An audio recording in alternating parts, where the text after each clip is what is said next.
المدح مثل العود الأزرق ما يمد ولا يساق إلا على قرم علومه بالفعول موكده.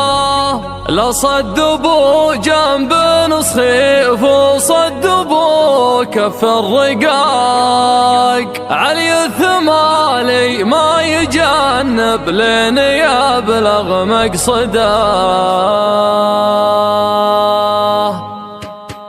على الطريق اللي نهايته بداية انطلاق، ابدا الخيال يعيش جوه والقديم يجدده. اللون ياخذ راحتي وارتاح من ضيق الخلق، محتاج لي سجات عيد الراحة المستبعدة. ياخذني التفكير لابعد مرحلة وابعد نطاق، واعيش في غربة على الواقع ورحلة مجهدة. منها يمر البال في ضيقه وهم من ما يطاق، واميل للعزلة واشوف ان الظروف معقدة. اصعب من شعور الفراق الا شعور الاشتياق، هم من يطاول راعي الفرقة ونار موقدة. من يكثر التفكير في الدنيا ولهوات الفراق، يمكن يبين الحزن في عينه ويجفى مرقده. كافحت في الدنيا بعز وذقت شيء ما يذاق، ما مرت ظروف الليالي باردة ومبردة. بيني وبين العز واسلوب العرب عقد اتفاق، رصيدي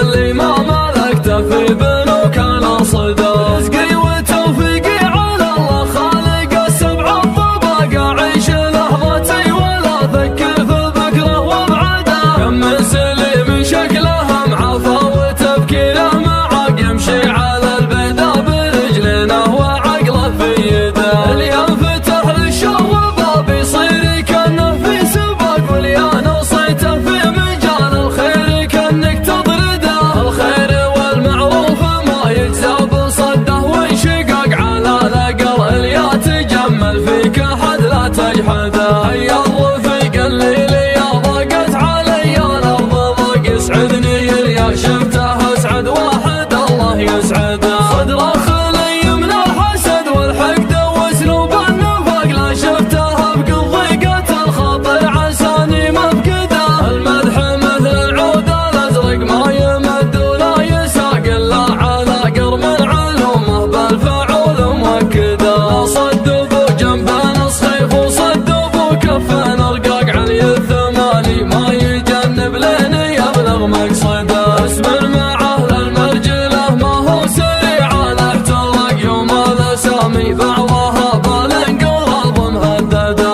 يكرم عن الهفات والزلات والهرج الدقاق، لها نراس تعب الاجيال قبله وابعده. يسعى لفعل الخير والمعروف والحق الحقاق، من يحتزم في المحزم المليان يبشر بسعده. يا علي بن عظه فعولك تشرح صدور الضيق، صبي من المسعود يقف كل ما حان وعده. انت المشرف في الوطن والدبلوماسي في العراق، وتبين في يوم يجف الدم وسط الورده.